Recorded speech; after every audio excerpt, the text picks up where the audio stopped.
Well, it's been nearly 10 months since I stood here and addressed the Melbourne Press Club for the first time. We'd had just emerged from lockdown 4 and we're all optimistic about our reopening. And as it has been for the last 2 years, COVID had other ideas.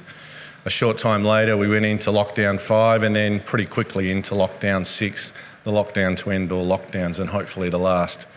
Well, 9 months on, we can finally say we're in a much better place.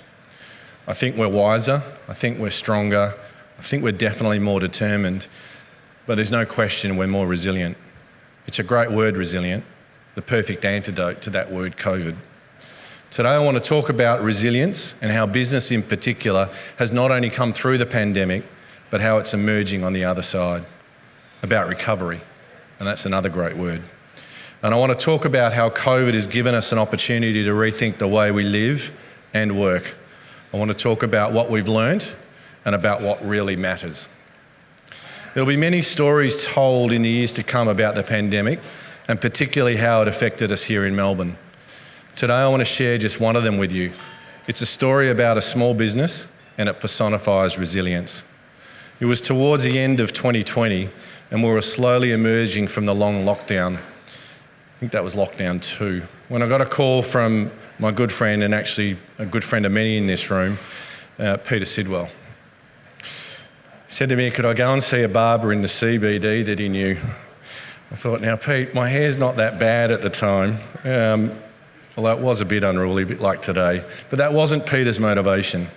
Rather, he wanted me to go and see a small business owner who in his mind was doing it tough. So I did, and I arrived at Vince and Dom's barbershop behind Her Majesty's Theatre and I met Paul. The business has been in his family for 40 years, but they'd never experienced like anything that Melbourne was going through at that particular time. Like many small business owners, Paul just wanted to talk. He wanted to know that he wasn't alone and that somebody actually cared. That the city would pull through, and if it did, then so could he. So we talked. And I'm pleased to say Paul did pull through and he's still here. Stronger, wiser and more resilient, and with a new client in myself as well. And each month I do go back for a trim, I'm overdue. But the thing I love about it is I get an update on where the city's at, and I can tell you it's not all pretty. Every day during lockdowns, I'll take calls from businesses like Vince and Dom's. I quickly learned that my job was part advocate and part therapist. But it also gave me a great insight into the challenges facing business during what was the biggest social and economic crisis many of us will face in our lifetime. I'm very lucky that I was supported by many friends who are in business, and they shared with me their insights from their vantage point that in turn helped the real advocacy that occurred through COVID. And it was real because it came from people like Greg Kahan, who was here with us, the George on Collins, from Peter Sidwell, who I spoke of through his many varied business interests, including a trip midway through the pandemic that he made to Europe. To Patrick Prendergast, who is here, who has a clothing business called CGR in Thomastown. To Chris Riley from Crown, who's not here, who's taking a well-earned break.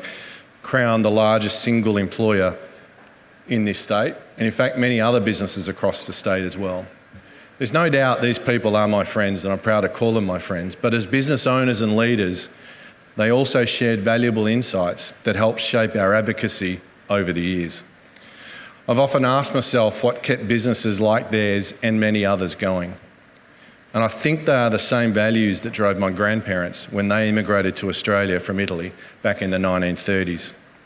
Like most immigrants, they knew their best chance of making it in the new country came down to a couple of simple things: hard work and resilience.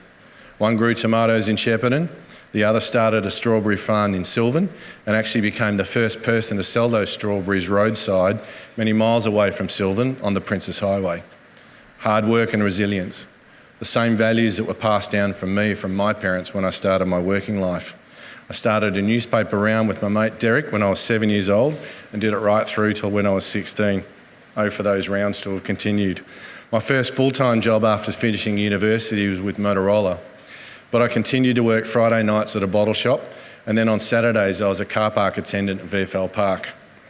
Yes, I was one of those annoying people in the blue coat when you arrived for footy on Saturday afternoons, and yes, we did let down your tyres if you pissed us off, and yes, you deserved it. These values of hard work and resilience shaped not just my grandparents, but thousands of business owners across this state. Values that have served them and Victoria so well during the good times and the bad. Just think about how important these businesses are to your everyday life. Where do you go to work out every morning? Where do you go to get your coffee on the way to work? Where do you go to get your lunch every day? Where do you go to meet your friends after work? The answer in each case, of course, is a privately owned business operated by ordinary Victorians who take risks on their money every day to build a better life for themselves and their families, to pursue a dream. Just as some kids dream of becoming the next Dustin Martin or Ash Barty, others dream of becoming the next Jeff Brown, Eddie Maguire, Jerry Ryan, Mike Cannon-Brooks or Andrew Bassett, the next Melanie Perkins or Janine Ellis or even Linda DeSalle. But if COVID has taught us anything, it's that we must continually adapt as the world around us changes. It's equally true, as Winston Churchill said, that you should never let a good crisis go to waste. And so during the pandemic, the idea of the Victoria Summit was born. The Victoria Summit was important because it brought together thought leaders from industry, unions, government, education and community groups when we needed it most. And James Copsey from KPMG was probably the first person that I spoke to that jumped on board straight away. It was at a time of crisis that we came together in a partnership to create a shared vision about what really matters. It was also an opportunity for many of us to connect and to feel that we could actually make a difference despite being stuck in our homes like everybody else. A good example was Professor Pascal Cuesta, who arrived in Melbourne in the middle of lockdowns to become Vice-Chancellor of Swinburne University. It was my university. She later remarked that the Victoria Summit was a lifeline for her during that challenging period. Pascal and many others like Duncan Muskell from Melbourne University, Emma King from the Victorian Council of Social Services, Travis Old from the AFL, Luke Helikari from Trades Hall, Penny Fowler from the Herald and Weekly Times, James Copes, who I spoke of, and Jim Walsh, who was here today, to just name a few, were willing contributors and passionate contributors to the process as well. Of everything the Chamber has done over the past 2 years, it remains the thing that I'm probably most proud of. It was a momentous journey that took around 10,000 hours, we think, and the Victoria Summit became the Victoria Summit Playbook, complete with 189 recommendations. On your tables, or on the main table, there is a copy of the playbook, but it's also online. I really encourage you to have a look at that. That is a collection of work from Victorians across the state, and it is a great collection of ideas and opportunities, I think, to take the state forward. The playbook now sits in ministerial offices, not just here in Victoria, but also in Canberra. But rather than just gathering dust like a lot of reports do, the Summit Playbook is a living and breathing document, a document that is actually being acted upon. I'll give you some examples. Action 116 under the Experience pillar was Empower Visit Victoria to aggressively build Victoria's major events calendar. Well, the state's certainly taken heed with last month's announcement that we'll host the 2026 Commonwealth Games, the 28 and 40 President's Cup, and the Argentina versus Brazil soccer match. Minister Pakula has certainly had his skates on in 2022, and there's more to come. Action 178 under the Connected pillar was improve digital connectivity in regional Victoria to make Victoria the most connected state. In the federal budget announcement recently, the government committed $811 million over 5 years from 2022 to expand mobile coverage, connectivity, resilience and affordability in regional Victoria.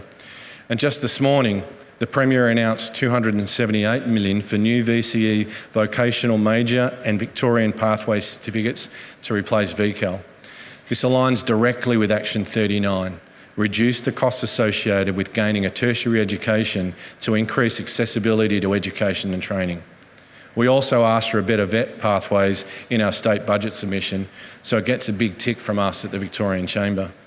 And I could go on. What the Victorian Summit showed us is that good ideas abound. We just have to find the will and the way to implement them. Rather than focus on short-term fixes to political problems, we have to find long-term solutions to structural problems. I'd say historically, both sides of state and federal governments have shown they've got what it takes to implement important reforms when we needed to advance our state and our country. Think Hawke and Howard, think Kane and Kennett. There's no doubt that governments at a state and federal level have played vital roles to support business over the last 2 years. Can they now enable business to help lead our recovery? It's a double election year in Victoria. I know some of us are happy about that, some of us not so. But what an opportunity we have. We know from our focus groups that voters want a commitment to an optimistic future. They don't want politics that focuses on the other party. They're looking for a path that takes calculated risks to help Victoria grow. There are many areas where we have the natural endowments and companies already established. We need to take advantage of this, and the government can start to back winners. I was speaking to a local fashion designer at an iftar dinner on Tuesday night who has some great ideas for training new workers to manufacture her wares right here in Victoria. I'm sure that's something that would resonate with Patrick as well. Why do we need to look to China or Vietnam to make clothes? Why not train locals to do it right here and reclaim the soon-to-be lost art of dressmaking and general clothes making as well? We have the leaders, we have the industry, we have the materials. We just need the collective will to make it work. Victoria is still the largest manufacturing state in the country, but we could do so much more and far more advanced. We need to be willing to empower and encourage government to work with business and industry to make the right choices about what areas we should pursue. Similarly, how do we bring together the firepower of our amazing industries so they can leverage opportunities with our world-class universities and TAFEs? How do we increase collaboration on innovation and commercialisation while also providing a means through which we can identify the skills for the future and start training our kids and those seeking career changes into emerging new industries? We need to be ahead of the curve. Leaders not just in Australia, but leaders worldwide. We have done it with the Parkville precinct. Now let's use that as the blueprint for other industries like medtech, like space, like advanced automation, like AI, and like so many others. We can't take for granted where we found ourselves coming out of COVID. Yes, I believe it's in the rearview mirror now, but we must make the most of the opportunities ahead of us. We've done some of the work through the Victoria Summit, and now we need policymakers, industry, business, the community, and importantly the media to encourage the government to create and then implement these policies. In short, to set the parameters for the private sector to then engage and drive outcomes. What we do know from the Victoria Summit is that governments and political parties of all persuasions are listening. They are well attuned to the fact that business is a major contributor not just to our economy, but also to our overall well-being and quality of life. Next week, the Victorian Government will bring down its budget. It must be a budget that focuses on business to be the primary driver of economic growth. It's why we've made no fewer than 73 recommendations designed to enable, to grow, and to ease the cost of doing business. These include a new business concierge service to reduce the time, cost and administrative burden for business owners. This will be a game changer for every business in the state if we can get it right. Doubling wage subsidies for apprentices and trainees, committing to zero youth unemployment by 2026. Today's announcement went some way towards that. Increase the payroll tax threshold to 1.2 million in Melbourne and decrease the rate to zero in regional Victoria. We need a competitive advantage coming out of this. And I could go on. Some will no doubt be picked up in the election campaign as well. But as Victoria's peak business body, the Chamber represents a collective voice of 50,000 members, businesses and clients across the state. Every size, every sector, and right across Victoria. Our strength is certainly in our numbers. And at times it would have been easy for us to play politics, to simply be a loud voice for the sake of it, that footnote at the end of every story. But it's critical to remember who we represent and what we stand for. Rather than focus on problems, we've chosen to focus on solutions. We want to be that voice that can be trusted and respected regardless of your or our political persuasion. A voice that will always support a good idea regardless of where it comes from. But we're more than just a voice, more than just an advocate. What you may not realise is that the Victorian Chamber is also a business in its own right. It may surprise you that I'm responsible for a team of more than 200 across the state. A passionate team, who work hard every day to help business. And I'm proud to say, as I said earlier, it's a brilliant team. We are the largest provider of apprentice and trainees in the state. We're a registered training organisation. We have a first-class workplace relations support service, and we're the largest provider of certificates of origin which businesses need to export. We understand the challenges involved in running a business and managing people. We are a not-for-profit, but our mindset is one of operating like a business. We get business. We also know there are many challenges still facing business. Despite the incredible resilience shown by businesses over the past 2 years, some didn't survive. Some have gone, some never to return. And we do know there will be others that will fall by the wayside, especially this quarter as the bills are due. And many business owners will have to make that agonising choice between going further into debt or closing their doors. We know of the 800,000 small business accounts nationally that are in debt to the Australian Taxation Office. At least 160,000 of those are in Victoria. That's why we've advocated so strongly in recent weeks for the easing of the remaining restrictions, such as masks for retail and hospitality workers and the isolation requirements for close contacts, to remove any of the last barriers that would continue to impact on business and give them the best chance to rebuild. And there was no one more delighted than us last week when the Victorian government announced it. It was another example of strongly representing business about what really matters. In my view, if there is a silver lining to COVID, it's that it has accelerated our ways of working, problem solving, and opening our minds to new possibilities. We've been given the chance to reshape many aspects of our lives, our state, and our country. No matter what happens, I am convinced that it will be different to where we left off in March 2020, but we will revisit some of the themes that have made our state what it is today. From my unique vantage point, I'm of the firm belief that business and government needs to better understand each other and decide how we work closer together. It's important that the strengths that exist on both sides are leveraged for the Victorian economy, for our future. We share the same motivation and the same goals, so why wouldn't we work together with intent? It doesn't mean we end up in each other's pockets, but it does mean we understand better the roles that both of us can play in the economy. Business has expertise in risk mitigation, wealth creation, contract management and delivery, and anticipating future trends. Business also encourages the ability to fail and recover. Governments have access to funds, regulatory capability, along with planning for the greater good. These are key strengths combined that can be leveraged if we get it right. Why do I believe it? Well, here's why. Since October last year, a group has been meeting on a regular basis. It started as a weekly, in fact it was 7 o'clock on a Tuesday morning for an hour, and it's now monthly.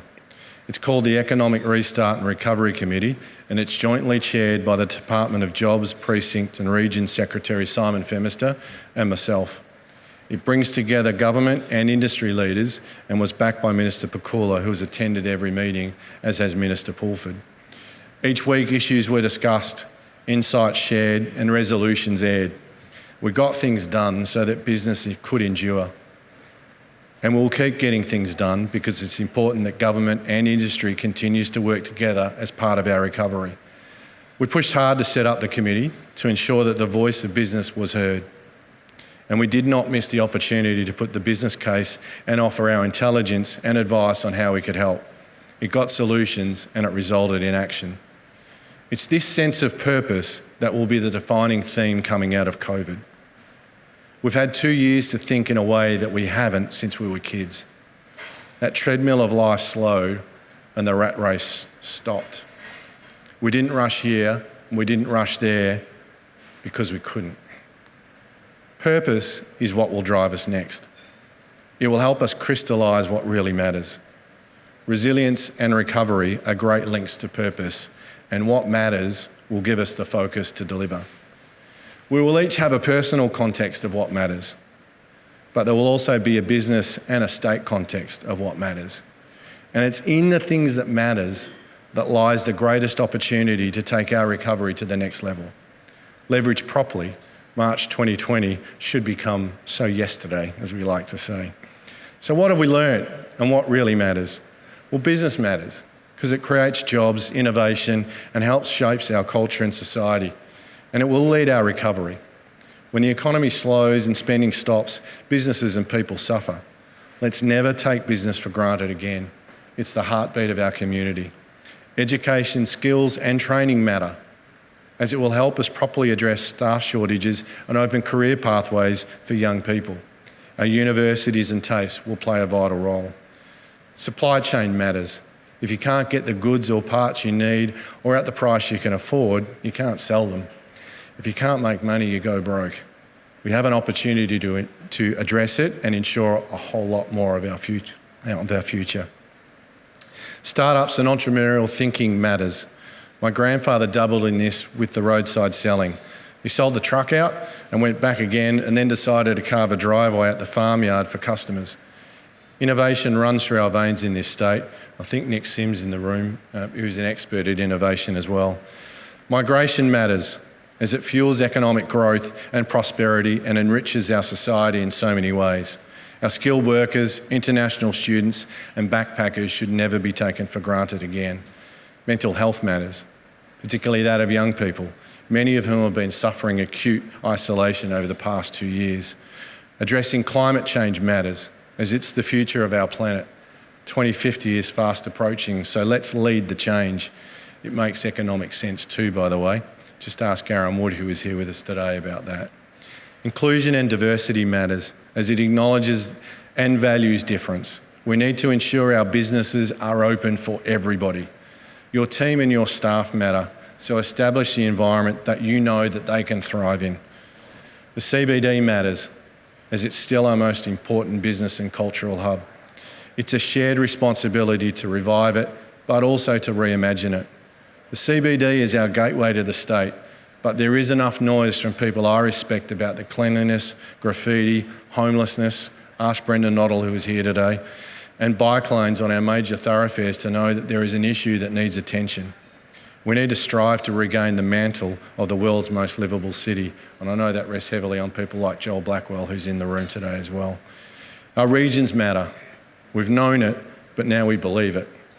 Let's put the infrastructure in place to capitalise on the unique offerings. Being deliberate about our future industries matter. Where is the next powerful precinct going to emerge from? That biomed, medtech sector that now exists, that was years in the making to become an overnight success, will serve us very well into the future. Events matter. It's why the MCG needs to be upgraded to match the very best stadiums in the world. It's why our desire to pursue the best events need to continue. And it's why we have to constantly refresh the live experience to get people off the couch and back to events. Think about the benefit to venues like Crown, to the RACV and to Greg's George on Collins. And finally, the media matters. Good journalism will never go out of fashion. It will keep our institutions accountable and it makes for a more robust democracy. You need to keep doing what you're doing because it's great. We never want to go through another 2 years like it ever again, but we survived, and like Vince and Doms, we are still here, stronger, wiser and more resilient, and with a greater sense of what really matters. And I remain as convinced as I've ever been that if we're prepared to grasp the possibilities before us and embrace what matters, there is no better place to be than right here in Victoria right now. We've had the opportunity to stop, the opportunity to think, and the opportunity to reset. Our challenge is to now find our purpose and act with purpose on the things that matter. Let's seize the moment for ourselves, for our community, and for the thousands of businesses who are so intrinsic to our lives. Let's do it differently, let's do it together, and let's do it better than ever. Let's do it with purpose, leveraging the values of hard work and resilience, and let's focus on what really matters. Thanks.